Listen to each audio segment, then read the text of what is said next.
Welcome to my YouTube channel. എല്ലാവർക്കും പുതിയൊരു വീഡിയോയിലേക്ക് സ്വാഗതം. അപ്പോൾ എല്ലാവരും സുഖമായിരിക്കുന്നു എന്ന് വിശ്വസിക്കുന്നു. അപ്പോൾ ഞാനിന്ന് ഇവിടെ ഉണ്ടാക്കുന്നത് കലത്തപ്പത്തിൻ്റെ റെസിപ്പിയാണ്. നല്ല ആരെടുത്ത കലത്തപ്പം, നല്ല ടേസ്റ്റിയാണ്.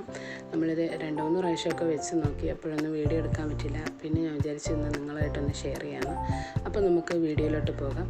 അപ്പോൾ അതിനായിട്ട് ഞാനിവിടെ 2 കപ്പ് പച്ചരിയാണ് കേട്ടോ കുതിർക്കാൻ വെച്ചിട്ടുള്ളത്. അത് നമ്മൾ ചെറിയ ചൂട് വെള്ളത്തിൽ തന്നെ ഇട്ട് വെക്കണം.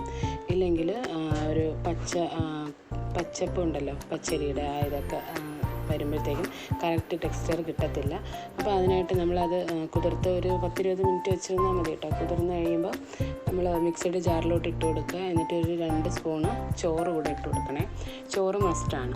അപ്പോൾ ചോറ് കൂടെ ഇട്ടതിന് ശേഷം ഒരു 2-3 ഏലക്ക കൂടെ നമ്മൾ ഇട്ട് കൊടുത്തിട്ടുണ്ട് പൊടിക്കാൻ, അരച്ചെടുക്കാനായിട്ട്. പൊടി ഉണ്ടെങ്കിൽ അങ്ങനെ ഇട്ട് കൊടുത്താലും മതി. അപ്പോൾ നമ്മൾ എന്നിട്ട് ഒരു 2 പീസ് ശർക്കരയാണ് കേട്ടോ എടുത്തിട്ടുള്ളത്. ഓരോ സ്ഥലത്ത് ഓരോ രീതിക്കാണല്ലോ ശർക്കരയൊക്കെ കിട്ടുന്നത്, പീസ് ആയിട്ട് കിട്ടും. അപ്പോൾ മധുരത്തിന് ആവശ്യമായിട്ട് എടുത്താൽ മതി. നമ്മുടെ ഇവിടെയൊക്കെ ഈ ഷേപ്പിലാട്ടോ കിട്ടുന്നത്. പിന്നെ അത് അത്രയും പൊട്ടിച്ചെടുത്ത് നമ്മൾ ശർക്കര പാനിയാച്ച വെച്ചിട്ട് ഈ നമ്മൾ നേരത്തെ എടുത്ത പച്ചരി മാവ് ഒന്ന് അരച്ചെടുക്കുക. ഒരുപാട് വെള്ളമൊന്നും ഒഴിച്ച് അരച്ചെടുക്കണ്ട കേട്ടോ. കുറച്ച് ഒരു അപ്പത്തിൻ്റെയൊക്കെ ഒരു പരുവത്തിന് അരച്ചെടുക്കുക കേട്ടോ.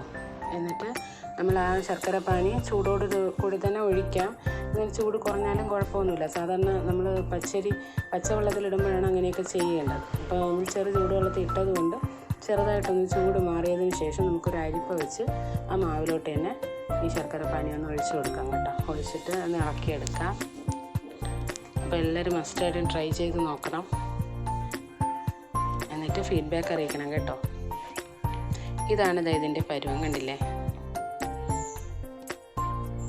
നല്ല ലൂസായിട്ടിരിക്കണം. എന്നാലും അങ്ങ് വെള്ളം കൂട്ടിയിട്ട് ചെയ്യരുത് കേട്ടോ. കണക്കിനെടുക്കുക. എന്നിട്ട് ഒരു ചെറിയ സ്പൂൺ പഞ്ചസാര കൂടെ നമുക്ക് ഇട്ട് കൊടുക്കാവേ. എന്നിട്ട് ഒരു 1/4 ടീസ്പൂൺ സോഡാപ്പൊടിയാണ് കേട്ടോ നമ്മൾ ചേർത്തിട്ടുള്ളത്. എന്നിട്ട് അതും കൂടെ ചേർത്തൊന്ന് നന്നായിട്ട് ഇളക്കി കൊടുക്കണേ. നമുക്ക് അപ്പോഴേ തന്നെ ചെയ്തെടുക്കാം കേട്ടോ. ഒരു 10-20 മിനിറ്റ് മതി കുക്കായി കിട്ടാൻ. പിന്നെ കുറച്ച് തിരികെ തേങ്ങ കൂടെ നമ്മൾ ഇട്ട് കൊടുക്കണം കേട്ടോ. തേങ്ങയും കൂടെ ഇട്ടിട്ടൊന്ന് മിക്സ് ചെയ്തെടുക്കാം. കണ്ടില്ലേ, ഇതാണ് അതിൻ്റെ പരുവം കേട്ടോ. ഇതിവിടെ ഉണ്ടാക്കുമ്പോൾ നല്ല ഇഷ്ടമാണ് എല്ലാവർക്കും കഴിക്കാനായിട്ട്. അപ്പോൾ ഇത് എൻ്റെ ഉമ്മച്ചി നന്നായിട്ട് ഉണ്ടാക്കുമായിരുന്നു കേട്ടോ. നല്ല ടേസ്റ്റായിട്ട് വെക്കും. നമ്മൾ കഴിച്ച് തീർക്കുമെന്നല്ലാതെ ചെയ്തിട്ടില്ല. ഉമ്മ മരണപ്പെട്ടതിന് ശേഷമാണ് നമ്മളിപ്പോൾ ഇതൊരു ടേസ്റ്റിൽ അങ്ങനെ ചെയ്തൊക്കെ തുടങ്ങിയത്. അപ്പോൾ അതിനായിട്ട് നമ്മളൊരു പാനാണ് അടുപ്പിൽ വെച്ചിട്ടുള്ളത്. കുറച്ച് വെളിച്ചെണ്ണ ഒഴിച്ച് കൊടുത്താൽ കേട്ടോ. 1 സ്പൂൺ വെളിച്ചെണ്ണയൊക്കെ മതിയാകും കേട്ടോ. ഒത്തിരി ഒന്നും ഒഴിക്കേണ്ട. എന്നിട്ട് നമ്മൾ തേങ്ങ വേണം കുഞ്ഞായിട്ട് അരിഞ്ഞിട്ട് അത് നമ്മൾ മൂപ്പിച്ചെടുക്കാം. ഒത്തിരി കൂടുതൽ തേങ്ങ വേണമെന്നുള്ളവർക്ക് കൂടുതലിടാൻ കേട്ടോ. ഇവിടെ പിള്ളേർ കഴിക്കത്തില്ല.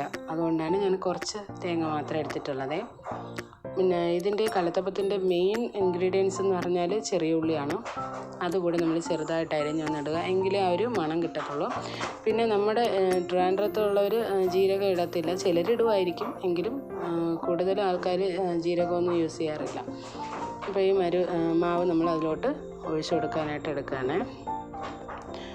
നമുക്ക് അടിച്ചെടുത്ത ഉടനെ തന്നെ ഇത് നമുക്ക് വേവിച്ചെടുക്കാം കേട്ടോ. മാവ് വെച്ചിരിക്കുകയൊന്നും വേണ്ട.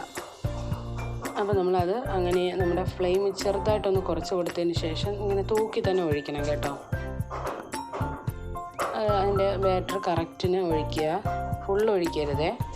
ഒരു പകുതി ഭാഗത്തോളം ഒഴിച്ചിട്ട് നമുക്കത് അടച്ചു വെച്ച് വേവിച്ചെടുക്കാം. എന്നുവെച്ചാൽ ഉള്ളിയൊക്കെ കണ്ടില്ലേ, ഇല്ലെങ്കിൽ നിങ്ങൾ വറുത്ത് വെച്ചിട്ട് മീതെ ഇങ്ങനെ തൂക്കി കൊടുത്താലും മതി. പക്ഷേ ഇതാണ് ഈസി ആയിട്ട് നമുക്ക് ചെയ്യാൻ പറ്റുന്നത്. ഒരു 10-20 മിനിറ്റൊക്കെ ആകുമ്പോൾ കുക്കായിക്കോളും. അടച്ച് വെച്ച് കൊടുക്കുക കേട്ടോ. ഇതേ കണ്ടില്ലേ, നന്നായിട്ട് അതിൽ ഹോൾസൊക്കെ വീഴുന്ന നന്നായിട്ട് കിട്ടിയിട്ടുണ്ട്. നല്ല ടെക്സ്ചറാണ്. അങ്ങനെ ഞാൻ 2 പാത്രത്തിലായിട്ട് ഒഴിച്ചെടുത്തിട്ടുണ്ട്. 2 എണ്ണം ഞാൻ വേവിച്ചെടുത്തിട്ടോ. അപ്പോൾ 2 കപ്പ് അരിക്ക് 2 പാത്രം ഉണ്ടാക്കാം. നമ്മൾ ശർക്കര മധുരത്തിന് ആവശ്യമായി ചേർക്കുക. കണ്ടില്ലേ, നല്ല സോഫ്റ്റായിട്ട് കിട്ടി. അടിഭാഗം ഒന്നും കരിഞ്ഞിട്ടില്ല. നല്ല ഗോൾഡൻ കളറിൽ കിട്ടിയിട്ടുണ്ട്.